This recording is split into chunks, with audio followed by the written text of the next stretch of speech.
에도 말씀을 전했는데 그때 우리 성가대 찬양이 아주 좋았습니다. 그리고 사실 오늘 제가 설교하려고 그랬는데 제 설교 원고를 어디서 그 정부가 샜는지 모르지만 그 찬양으로 다 나왔어요.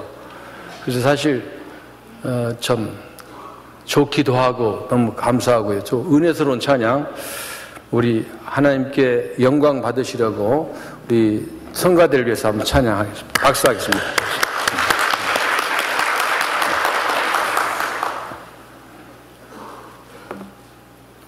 일부 예배는 제가 한 10분 넘겼다고 사연은 장로님한테 혼났는데 2부는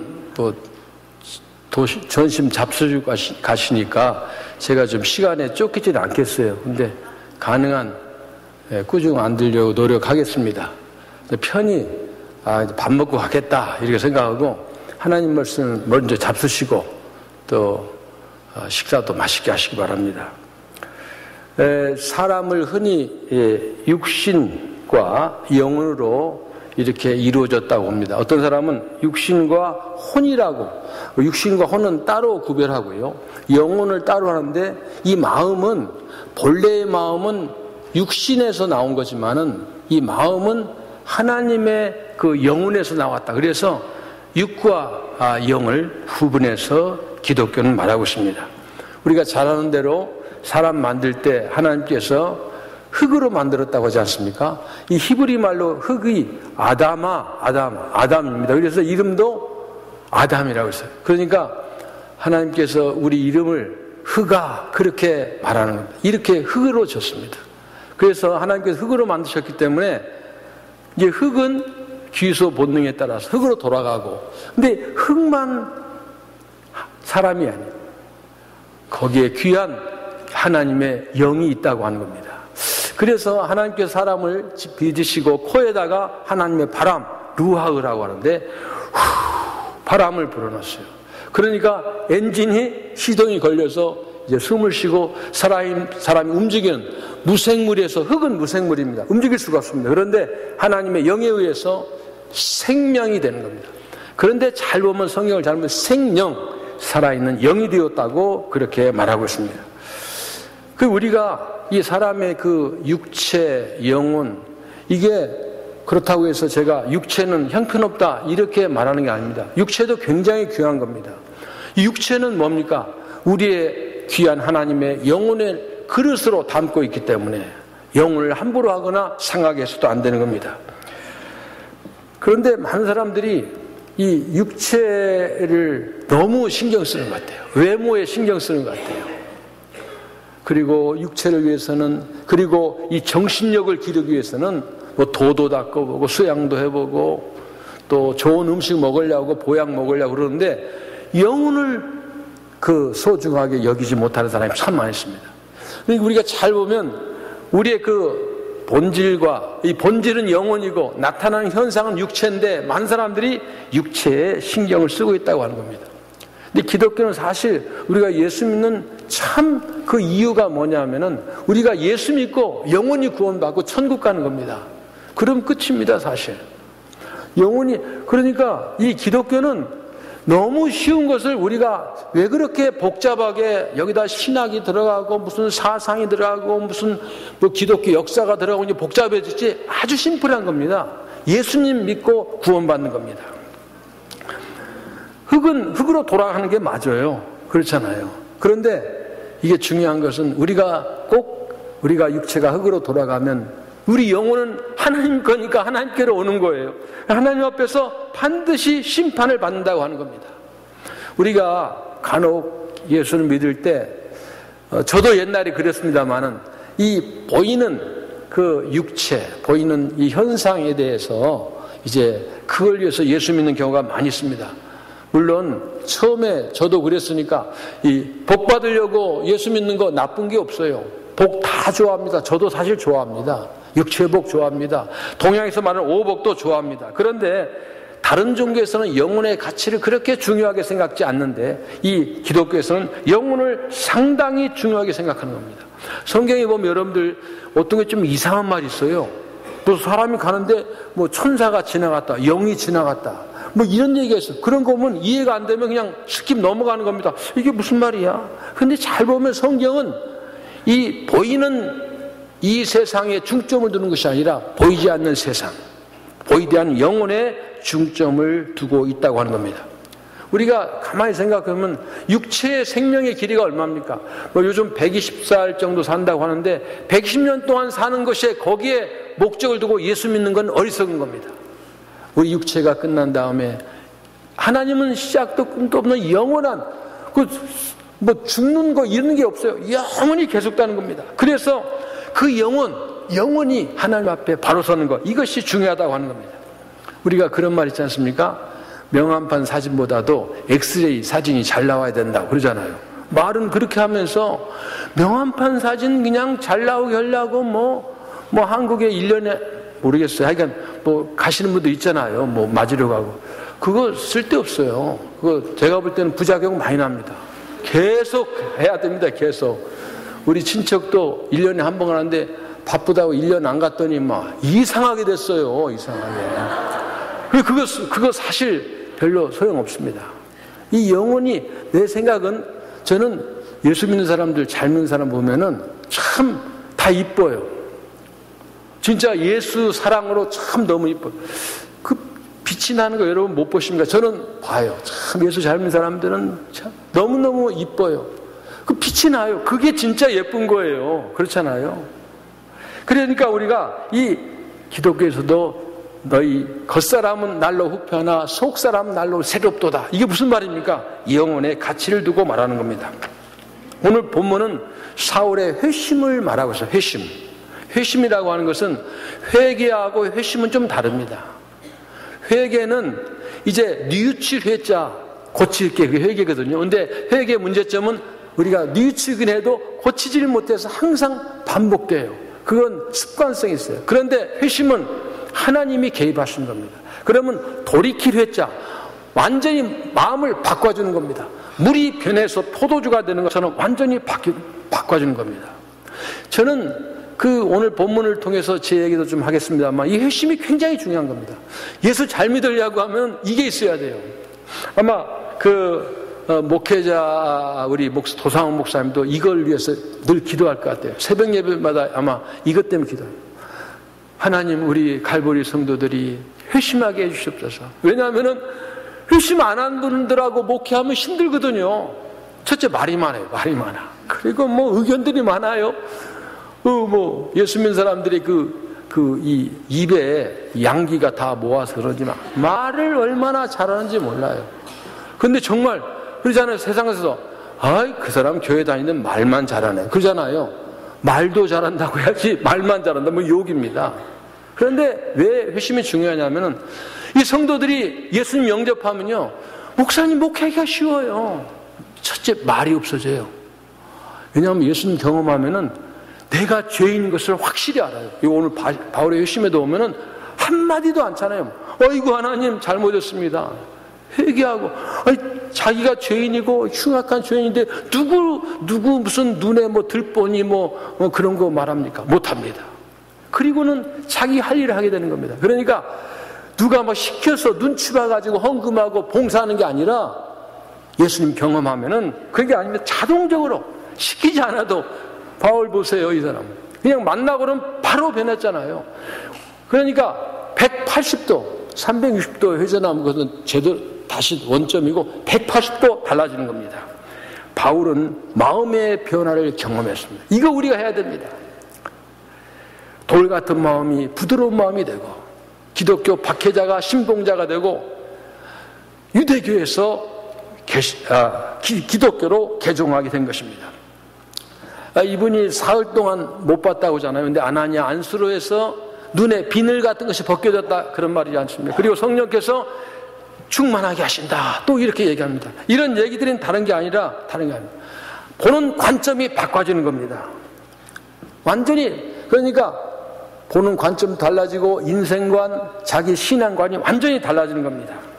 가끔 교회 안에서 은혜 받았다고 하는 분들을 저도 많이 봤거든요. 그런데 물론 성령 체험에서 완전히 바뀌어져 가지고 다시는 옛날 이상한 짓 안 하고 계속 가는 그런 분이 있어요. 그리고 하나님 회심한 사람입니다. 그런데 옛날 그 버릇이 나오시는 분들 가끔 있잖아요. 막 뜨거웠다가 막 갑자기 얼굴이 하얘졌다가 막 행하고 이런 사람들 있잖아요. 이분들은 회심이 아니에요. 그것은 앞에도 얘기했지만 회개하는 겁니다. 뉘우치는 거예요. 개는 못해, 고치지는 못해, 그런 겁니다. 사실 감리교회도 이 회심에서 존 웨슬리 목사님 회심에서 이제 온 겁니다. 1738년 5월 24일 런던 올더스트 게이스케이드에서 이 그 모라비안 집회에서 그 웨슬리 목사님이 회심한 겁니다. 그분이 그런 말을 했습니다. 그리스도께서 나의 모든 죄를 사하셨으며 죄와 사망의 법에서 나를 구원하셨다는 확신을 가지게 되었다. 이거 가지고 무슨 누구하고 토론하고 논쟁하고 그런 게 없어요. 말 타고 다니면서 복음 전하는 겁니다. 회심에는 놀라운 힘이 있습니다. 하나님이 개입하셨기 때문에, 하나님은 확실히 하시기 때문에. 1700년대에 영국과 프랑스는 비슷합니다. 국력도 그렇고 여건이 비슷해요. 그때는 혁명도 많고 좀 어려운 시대죠. 그런데 불란서는 계속해서 혁명이 일어나가지고 많은 사람이 단두대로 인해서 많은 사람이 죽습니다. 그리고 막 혁명이 일어나고, 근데 영국은 똑같이 여건은 어려웠지만은 영국은 해가 지지 않는 나라로 강성한 나라가 되는 이유가 어디에 있습니까? 이건 존 웨슬리 목사님 같은 이런 회심한 성도님들이 있었기 때문에 이제 그렇게 달라지는 겁니다. 이 회심에는 오늘 여기서도 여러분들이 강력한 빛으로 바울의 눈을 멀게 한 빛이 있지 않습니까? 이 예수님의 강력한 빛으로 이 세상을 변화시키는 겁니다. 제 얘기를 좀 하겠습니다. 저는 전라북도 군산에서 자랐습니다. 그리고 제가 어렸을 때 우리 어머니가 5분이나 있었습니다. 그래서 제가 철 모르고 그게 좋은 줄 알고 어렸을 때 노래를 부르고 다녔어요. 여기도 엄마, 저기도 엄마, 이렇게 노래를 부르고 다녔어요. 그리고 제가 초등학교 입학하기 몇 달 전에 저희 어머니하고 아버지하고 저하고 셋이 살았는데 아버님이 집을 나가셔가지고 소위 가출했어요. 보통 애들이 집 나가는데 우리는 아버지가 집 나갔어요. 그리고는 안 오시는 거예요. 6년 동안 생사를 몰랐어요. 그래서 매일 문을 잠지 않고 잤어요. 언제 들을지 모르니까. 그렇게 살다 보니까 요즘 말로 정말 절대 빈곤 속에서 제가 자랐습니다. 그런데 다행스러운 게 있어요. 다행스러운 게 뭐냐면, 좋은 점이 뭐냐면 저희 집 바로 옆에 교회가 있었어요. 그러니까 옛날에 아버지도 없고 어머니도 이제 야구르니까 어머니도 나가셨거든요. 그러니까 외갓집에서 살도 하다 보니까 혼자 있으니까 애들이 나하고 놀아주지도 않는 거야. 그러니까 갈 데 없으니까 교회만 간 거예요. 그러니까 그 목사님이 두루마기 입으신 그 목사님인데 나만 보면 머리 쓰다듬어 주시는 거예요. 불쌍하다고. 요즘 생각하니까 안수를 참 많이 받았어요. 그래서 나 여러분들에게 권해드립니다. 제가 힐링 미니스트리 전공인데 저도 첫 번에 전공하고 나서 제가 안수하려고 했더니 마음속에 안수했던 부장이 옛날에 좀 있었어요. 교회에서. 그렇지 않습니까? 그래서 제가 안 했는데 공부하고 나서는 제가 안수를 가끔 합니다. 왜냐하면 너무 많이 하면 희소 가치가 떨어지니까 한 번씩 해요. 제가 목회할 때는 송구영신 예배 때 여기도 우리 도사원 목사님 하시더라고요. 전 교인을 안수합니다. 우리 이사장님도 안수하고 총장님도 안수하고 제가 안수합니다. 그거 굉장히 중요하게 여겼습니다. 그렇게 이제 제가 신앙생활을 했습니다. 유년주일학교 6년 군산 사시는 분은 군산 대복동교회라고 유명한 교회가 있습니다. 6년 개근했으니까, 그러니까 신앙 좋아서 개근한 게 아니라 시간 많고 거기밖에 갈 데가 없었어요. 중고등부 예배는 들어가 보질 못했어요. 왜냐하면 좀 철이 나니까 이 중고등부 예배에 아니면 좀 내 자신이 좀 초라하더라고. 그래서 안 가서 대예배, 중학교 1학년이 맨 앞에 머리 푹 깎고 앉아 있는 거예요. 그러니까 집사님들이 목사님들이 무슨 어른들하고 할 얘기가 있는데 얘 때문에 좀 곤란하니까 얘 좀 치라고 여러 번 얘기했는데 제가 6년 동안 제가 일관되게 그 자리를 지켰습니다. 그러다 보니까 25살 제대하고 교회에 왔더니 저를 총각인데 집사를 시키더라고요. 그러니까 그때 내가 그렇게 교회에 몰두한 이유가 있어요. 다른 거 아닙니다. 오복을 받으려고 하는 거예요. 하나님 믿으면 잘 된다, 복 받는다는 겁니다. 그래서 복 받으려고 하나님 성경 선생님 말씀은 그렇게 잘 들었어요. 좁은 길로 가라. 그래서 골목길로만 다녔습니다. 실제로 제가 군산 골목길로만 다녔어요. 그래서 어떤 사람이 내가 허리가 굽었다고 그러는데 겸손해라 해서 제가 허리도 많이 굽어진 것 같습니다. 제가 기독교를 이렇게 열심히 한 이유는 그때 만일 우리가 아버지도 계시고 가문이 뼈대 있는 가문 같으면 교회 못 다녔어요. 6.25 제사 지내야지 어떻게 교회 다닙니까? 우리 집은 안 돼 하면 못 가는 거 아닙니까? 그런데 저는 뭐 저한테 신경 쓰는 사람 없고 그러니까 계속 교회를 열심히 다녔습니다. 여러 가지 직업 제가 다양한 직업을 가졌습니다. 그러다가 나이 30에 은혜를 받고 이제 강남대학교 강남 사회복지학교인데 거기 대학도 아니에요. 각종학교인데 학사학위도 없는 그런 학교의 신학과를 가서 졸업하고 36세에 목사 안수 받고 기독교 대한복음교회에서 그리고 이제 감리교 신대에서 그리고 두루에서 공부했습니다. 2000년에는 저에게 참 중요한 사건이 있었습니다. 두 가지 사건이 있었습니다. 우리가 새천년에 우리가 굉장히 고대했지 않습니까? 1999년에서 2000년. 근데 2000년에 5월 이제 20일에는 제가 목회학 박사 학위를 받는 날입니다. 그게 대단하다고 자랑은 알지만 저한테는 굉장히 대단합니다. 왜냐하면 제가 영어를 지금도 못하지만 정말 못하거든요. 정말 영어 못하는데 목회학 박사 과정에 들어갔어요. 그리고 참 은혜로 됐어요. 그 얘기를 하려고 하면 1시간 더 걸리는데 정말 제가 학위를 받았어요. 다른 목사님들 중간에 포기했는데 저는 받았어요. 또 하나 중요한 사건은 8월 16일 날 목회자 수련회에서 예수님 만나는 경험을 했습니다. 제가 이 얘기를 하려고 하는 겁니다. 제가 이제 안수받고 저는 사실 한국에서 무슨 교수하려고 생각도 못 하고요. 여기서 이제 열심히 목회하려고 하면서 이제 살았는데 학위 받고 이제 예수님 체험하고 나니까 예수님 체험하는 과정이 이렇습니다. 여름에 우리 미주 한인 장로회 목사님들 한 40여 분이 저지시티에서 이제 수양이가 아니라 수영복 가지고 와서 좀 하루 놀자고 1박 2일 놀자고 갔는데 한국에서 어떤 목사님 오셔서 1시간만 자기가 얘기하게 해달라는 거예요. 그래서 제가 제일 반대했어요. 우리가 지금 놀러 왔는데 또 무슨 우리가 맨날 얘기하는 사람들이 목사님에게 들어야 되냐고 반대. 그런데 하여간 눈물을 흘리다시피 간청을 해서 아마 꼭 하고 싶은 얘기가 있었던 모양이에요. 그 말씀을 증거를 하는데 40명이 나이가 은혜를 받은 거예요. 내가 예수님 체험을 한 겁니다. 내 온몸이 하여간 그날 초저녁 7시부터 시작해서 온몸이 밤새도록 내 몸에 뜨거운 체험이에요. 성령은 뜨거운 거더라고요. 여름인데 여름에 에어컨 틀고 했기 때문에 더워서 뜨거운 게 아니라 뜨거운 체험을 했어요. 그리고 회개가 나왔어요. 회개.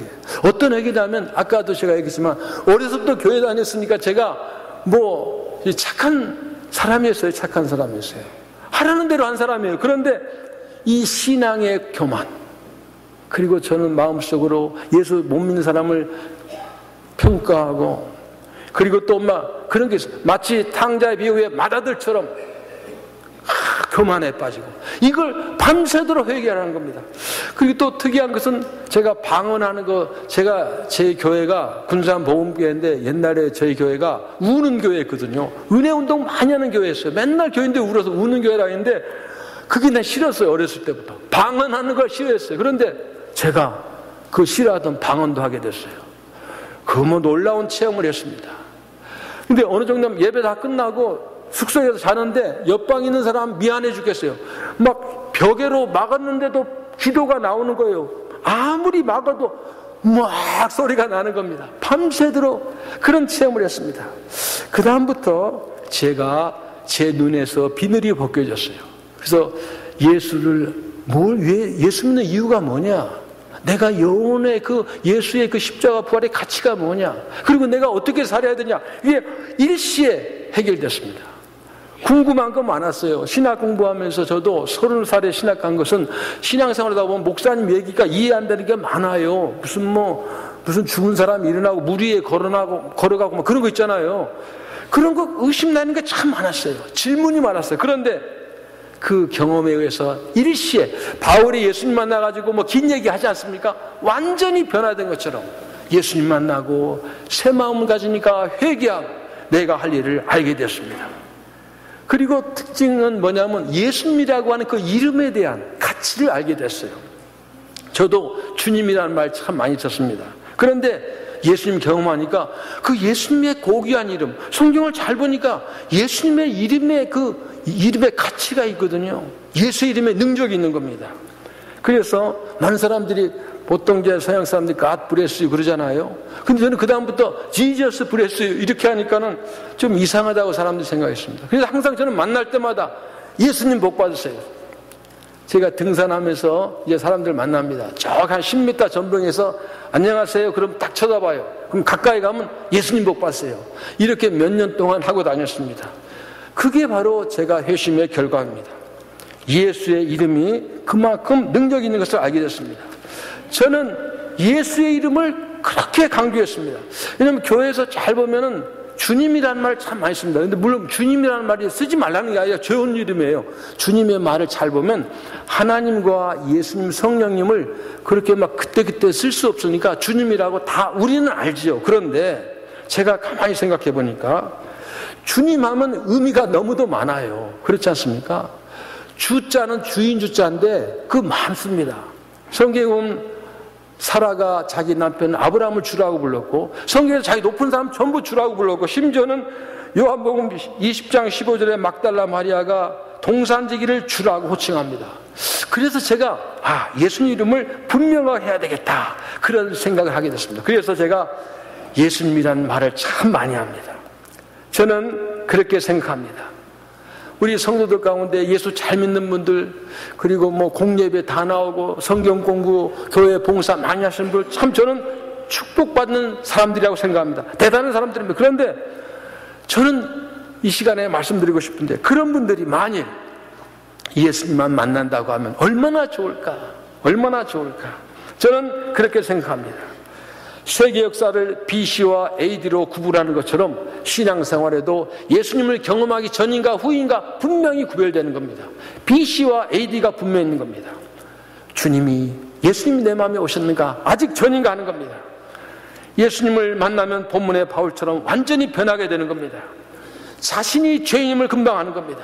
그리고 십자가에 죽으신 예수님께 대한 감사, 감격으로 다른 말, 여러 말 하지 않습니다. 자신의 갈 길을 알게 되는 겁니다. 가장 중요한 것은 예수님이 하나님이심을 알게 되는 겁니다. 그래서 바울의 편지 13편 전체는 신약 성경이 거의 절반이죠. 모두 다 바울의 편지는 예수님의 복음으로 가득 차 있습니다. 복음서를 보면 예수님 논쟁이 자주 나옵니다. 그 뭐냐면은 복음서들 예수님을 인간으로 볼 것인가 하나님으로 볼 것인가. 예수님은 항상 그 얘기에도 사람들이 믿질 않습니다. 지금도 사실 이 한국 교계나 세계 교회가 예수하고 그리스도로 나눠져 있어요. 예수파가 있고 그리스도파가 있습니다. 이게 진보와 보수가 나눠져 있거든요. 그래서 옛날에 이 미국에 있던 어떤 선교사님이 한국은 예수하고 그리스도하고 싸운다 그런 말을 했습니다. 그런데 기독교는 예수만 그리스도만 이것을 이단으로 봅니다. 기독교는 예수는 그리스도다. 예수는 참 사람이고 참 하나님이라고 규정하고 있습니다. 바울도 예수님 만나기에는 예수를 인간으로 그 갈릴리의 손사람 정도밖에 안 봤어요. 무슨 그 선동하는 폭도로 봤습니다. 그런데 예수님 경험하고 예수님이 하나님임을 알게 되었습니다. 저는 성경을 공부하면서 삼위일체 하나님을 알고 있습니다. 그 삼일체 하나님 여러분들 보면 뭐 그 여러 얘기 있잖아요. 아버지, 아들, 성령이 뭐 서열이 있는 것처럼 생각하고 뭐 각기 역할이 다르다고 했는데 성경을 잘 보면 하나님 태초부터 함께 했습니다. 그러니까 뭐 계급이 있는 게 아니에요. 한 분입니다. 성경에도 보면 창세기 보면 사람을 만들 때도 우리의 형상을 따라 뭐 그런 말 있지 않습니까? 복수로 사용되어 있고, 뭐 하나님이 함께 했다는 얘기는 성경에 가운데 여러 군데 있습니다. 하나님이 함께 있는 겁니다. 그래서 저는 여러분들에게 하나의 성경 읽는 방법 하나 소개해드리면, 하나님이라는 말이 나오면은 하나님만 보지 마시고 거기에 예수님과 성령님이 함께 있다 이렇게 빨리 생각하시면 굉장히 성경 읽기가 좋습니다. 예수님이라는 말씀이 나오면 바로 하나님과 성령님을 같이 생각하고, 성령님이 나오면 하나님과 예수님을 함께 생각하는 겁니다. 바울의 회심은 단 이래로 충분했습니다. 그리고 하나님이 하신 일은 제가 경험하니까, 저는 제가 회심한 이후에 한 번도 옛날로 돌아간 적이 없어요. 계속 keep going, 앞으로 가는 겁니다. 복음을 증거하게 됐습니다. 여러분, 여러분들 예수님을 여러분의 방에 모시고 여러분 마음에 모시면 하나님 말씀이 모두 생각나고 나아야 할 일이 분명해지는 겁니다. 제가 읽었던 예화 하나를 소개합니다. 우리 마음은 하나의 방입니다. 마음에 무엇을 담아두느냐, 마음에 누가 함께하고 있느냐에 따라 삶이 달라집니다. 우리들이 지내는 방에 밥상을 놓으면 식당이 됩니다. 책상을 갖다 놓으면 공부방이 되죠. 방석을 깔면 응접실이 되고, 이불을 깔면 침실이 됩니다. 요강을 갖다 놓으면 화장실도 되고, 화투를 치려고 담요를 깔아 놓으면 금세 도박장이 되죠. 마음도 마찬가지라는 겁니다. 우리 마음에 누구를 우리 마음에 모시느냐, 예수님 모시면 달라집니다. 예수님이 우리 마음의 방에 와서 우리의 마음을 계속 두드리십니다. 그분이 바로 예수님입니다. 그래서 예수님을 영접해야 됩니다. 신앙생활에서 가장 필요한 것이, 제가 강조하는 것은 예수님의 만나는 겁니다. 그리고 아까도 얘기했지만 예수님 복 가운데 최고의 복은 구원받는 것입니다. 이 구원의 가치를 여러분 한번 잘 생각해 보셨습니까? 저희 친구 강남대 전철민 교수는 성령론으로 삼일체 조직신학으로 학위받은 분인데, 그분이 저한테 그런 얘기해 줬어요. 엘리 엘리 라바 사박단이 뜻을 아느냐? 거기는 놀라운 하나님의 은총과 사랑이 있다는 겁니다. 하나님 항상 세 분이 함께 다녔습니다. 창세 때부터 떨어진 적이 없어요. 그런데 단 한 번 예수님께서 돌아가실 때 세상 죄를 지고 가는 한 마리 어린 양으로 온전한 희생양이 되기 위해서, 그때는 하나님도 함께 하시지 못했고 성령님도 없었다는 겁니다. 그러니까 예수님께서 나의 하나님 어찌하여 나를 버리셨나이까, 그런 얘기를 했다고 하는 겁니다. 이런 구원의 가치를 예수님 만나기 전에는 잘 모르는 겁니다. 무슨 외워가지고 누가 언더스탠드 하는 게 아닙니다. 경험해야 된다고 하는 겁니다. 바울의 핵심 이야기를 사도행전에 9장이 오늘 9장이 나오는데 22장에도 나오고 26장에도 나옵니다. 어떤 사람들은 이 회심 3번 했다 이렇게 보는데 그렇지 않습니다. 딱 한 번 했습니다. 22장 회심은 에베소 교회에서 전도하다가 잡혀가지고 자기 얘기하는데 9장 내용과 거의 글자 한 대 안 틀리고 거의 똑같이 합니다. 똑같은 얘기 반복하거든요. 26장에도 아그리빠 왕에서 똑같은 얘기합니다. 그런데 잘 보면은 이 회심의 이야기하는 것은 쉬운 게 아닙니다. 이게 좀 부끄러운 얘기하는 거거든요. 바울의 회심은 뭡니까? 유대인에게는 내가 배신자라는 걸 고백하는 겁니다. 그렇지 않습니까? 그리고 기독교인들에게는 박해자라는 것도 얘기하는 겁니다. 양쪽에 듣는 청중이 모두에게 부끄러운 겁니다. 그래서 바울은 결국 유대인들에게 항상 살해의 위협을 받았고 결국엔 그것 때문에 순교하는 겁니다. 그런데 예수님 내 마음에 모시면 예수님의 다른 거 생각하지 않습니다. 예수님을 경험하면 존귀 영광 모든 권세 주님 홀로 받으시고 멸시천대 십자가는 제가 지고 가겠습니다. 이런 마음을 가지고 있는 겁니다.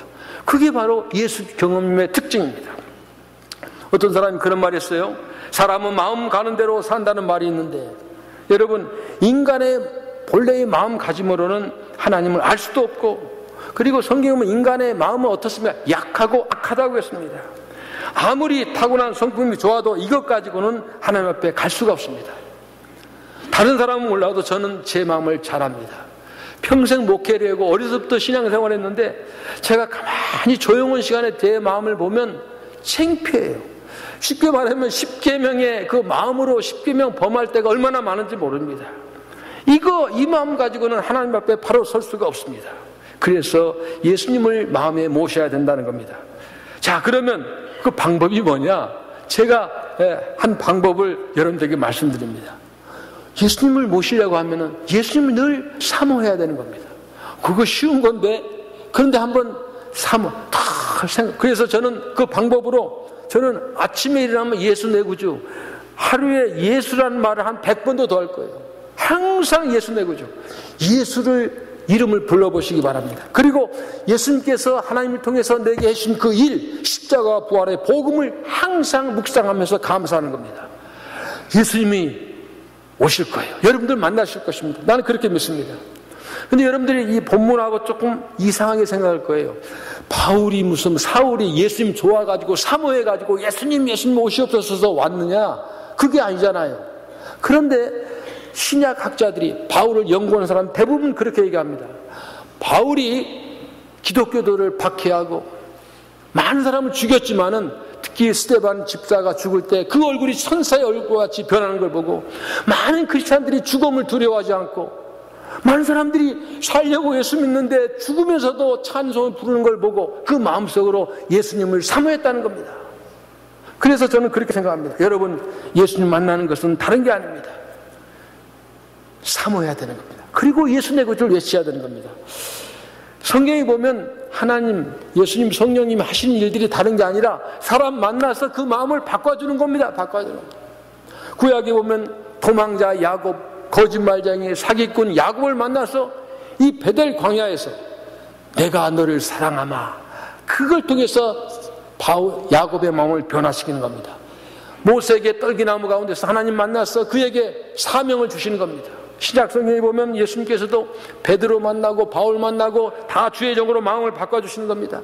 예수님은 막달라 마리아도 만나고 수가성 여인을 만나고 삭개를 만나고 다른 게 아니에요. 마음 바꿔주는 겁니다.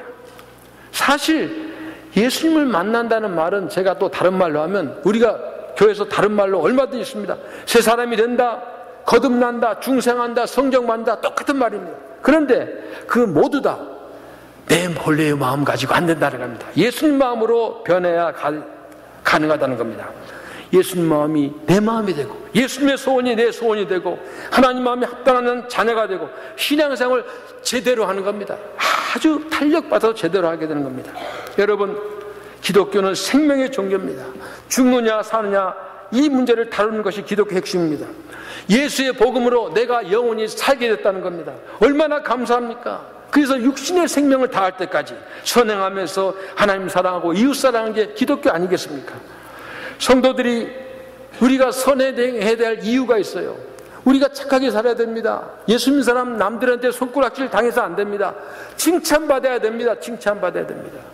그 이유가 있어요. 왜 그러냐? 선행해서 네가 잘하니까 복 받으려고 하는 게 아니라 먼저 예수 내 구주로 구원받았기 때문에 너무 고마워서 이 고마워서 하는 거하고 뭐 받으려고 선행하는 거하고 감사해서 하는 거하고는 질적으로 차원이 다른 겁니다. 선행 중에 선행은 뭡니까? 복음 전하는 겁니다. 기도로 전합니다. 말로 전합니다. 행동으로 전합니다. 때렸든지 못 얻든지 듣든지 아니 듣든지 복음을 전합니다. 바울이 그랬어요. 그리고 예수로 만난 사람이 다 그렇습니다. 그 일을 위해서 바울은 맨날 얻어맞고 굶고 그러면서 다른 얘기는 오늘 회심 얘기 3번 나오잖아요. 똑같은.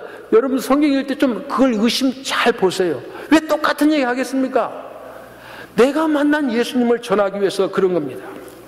저는 감동적인 설교를 저는 참 많이 들었어요. 근데 그 중에 기억나는 것은 이런 겁니다.